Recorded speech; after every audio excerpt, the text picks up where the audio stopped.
ከእንግዲህ ወዲያ እዋጋለሁ የሚል ካለ መንገዱን ጨርቅ ያርግለት። እኛ እንዋጋም። በቅቶናል፣ ሰልችቶናል፣ መሮናል።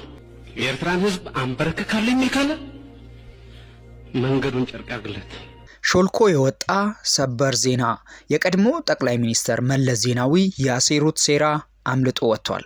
የቀድሞ ጠቅላይ ሚኒስተር አቶ መለስ ዜናዊ ለኤርትራ ነጻነት እውቅና እንዲሰጥ ሲወስኑ የቅርብ ሰዎቻቸው ለምን ብለው በጠየቋቸው ወቅት የመለሱት ተንኮለኛና ሴራዊ ምላሽ በዚህ ቪዲዮ የማስደምጣችሁ ይሆናል። አብራችሁን ቆዩ። አቶ መለስ ሲያስመስሉ ባደረጉት ንግግር ጦርነት እንደማይጠቅምና ሰላም እንደሚበጅ መርዝን በማር ለውሶ ማቅረብ እንዲሉ በኋላ ላሰቡት ሴራ እንዲመቻቸው ጦርነት አብቅተናል ብለው ነበር። ኤርትራ መሬቷን እንጂ ህዝቧን አንፈልግም የሚለው አሰራር የት እንዳደረሰ እናውቃለን። የት ነው የደረሰው?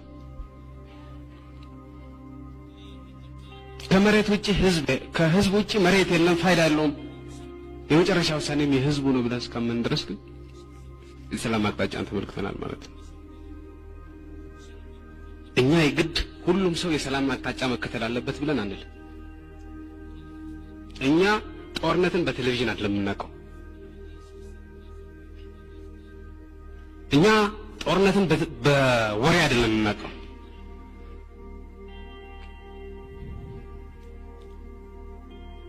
እኛ ጦርነትን በተቃጠሉ ቤቶች ነው የምናውቀው። ባለቀ ህዝብ ነው የምናውቀው። በተጨፈጨፈ ወጣት ነው የምናውቀው። ከእንግዲህ ወዲያ እዋጋለሁ የሚል ካለ መንገዱን ጨርቅ ያርግለት። እኛ እንዋጋም። በቅቶናል፣ ሰልችቶናል፣ መሮናል።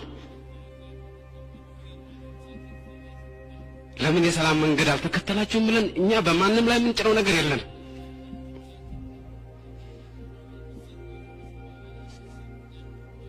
የኤርትራን ሕዝብ አንበረክካለሁ የሚል ካለ መንገዱን ጨርቅ ያርግለት። እኛ በዚህ ጨዋታ ውስጥ የለንም።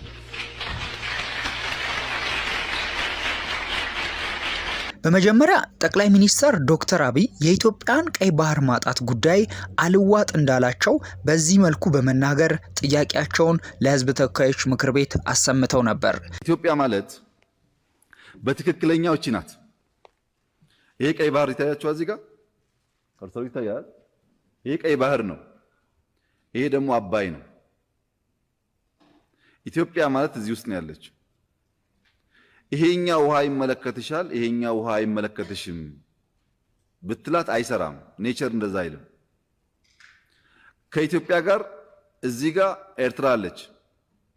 በዚህኛውም ያገባታል፣ በዚህኛውም ያገባታል። እዚህ ጋር ሱዳን አለች። በዚህኛውም ያገባታል፣ በዚህኛውም ያገባታል። እዚህ ጋር ግብጽ አለች። በዚህኛውም ያገባታል፣ በዚህኛውም ያገባታል። የቀይ ባህር ጉዳይ ህጋዊ፣ ታሪካዊ፣ መልክዓ ምድራዊና ኢኮኖሚያዊ ጥያቄ ነው ብለን እናምናለን። በመጀመሪያ የኢትዮጵያ የቀይ ባህርን ያሳጣት ውሳኔ ማን ወሰነው? ካቢኔው ይሆናል ብለን የካቢኔ ዶክመንት ብናገላብጥም የለም፣ ካቢኔው አያውቀውም። አይ ምክር ቤት ይሆናል የወሰነው ብለን ብናስብ ምክር ቤቱ አልነበረም፣ ምክር ቤት አያውቀውም ውሳኔውን። የለም የኢትዮጵያ ህዝብ በሪፈረንደም ወስኖ እንዳይሆን እንዳይባል እኛም ነበርንበት፣ ምንም የለም። የኢትዮጵያ ህዝብ ያልወሰነው ተወካዮች ያላዩት ቢያንስ ካስፈጻሚ ካቢኔ ያላየው ውሳኔን ማን ወሰነው? ቀይ ባህርን የሚያክል ትልቅ ሀብት ያጣንበት መንገድ ህጋዊነት ችግር እንዳለበት ማሳወቂያ ተቋሞች አልገቡበትም። ካቢኔ አያውቀውም። አንድ ገጽ ወረቀት እንኳን ማግኘት አልቻልንም። እንዴት እንዳጣነው የሚያስረዳ ህዝብ የማያውቀው፣ ፓርላማ የማያውቀው፣ ካቢኔ የማያውቀው የኢትዮጵያ ባህር በር የሚያሳጣ ውሳኔ የወሰነው ማን ነው የሚል ጥያቄ ማንሳት እንዴት ስህተት ሊሆን ይችላል? ካለ ይነገረን፣ ከሌለ ግን ይሄ ጉዳይ ይሄን ውሃ አንስቶ እንደ መድፋት አይደለም፣ የህልውና ጉዳይ ነው። ማን ወሰነው? ይሄን ጥያቄ ነው እየጠየቅን ያለ ነው ሲሉ በቁጭትና በእልህ ጠቅላይ ሚኒስተር ዶክተር አብይ በህዝብ ተወካዮች ምክር ቤት ፊት ጥያቄያቸውን አንስተው ነበር። ከሳቸው አፍ እና ከሳቸው አንደበት ላስደምጣችሁ። መጀመሪያ ኢትዮጵያን የቀይ ባህር አክሰስ ያሳጣው ውሳኔ ማን ወሰነው? ካቢኔው ይሆናል ብለን የካቢኔውን ዶክመንት ብናገላብጥ የለም፣ ካቢኔው አያውቀውም። አይ የለም ምክር ቤት ይሆናል የወሰነው ብለን ብንወስን ምክር ቤቱም አልነበረ፣ ምክር ቤት አያውቀውም ውሳኔው። የለም የኢትዮጵያ ሕዝብ በሪፈረንደም ወስኖ እንዳይሆን እንዳይባል ነበርን። እኛም ያኔ የኢትዮጵያ ሕዝብ ያልወሰነው ተወካዮቹ ያላዩት ቢያንስ ካስፈጻሚ ካቢኔ ያላየው ውሳኔ ማን ወሰነው? ማጣትንም ያክል ነገር ያጣንበት መንገድ ህጋዊነት ችግር እንዳለው ማሳያው ተቋሞች አልገቡበትም።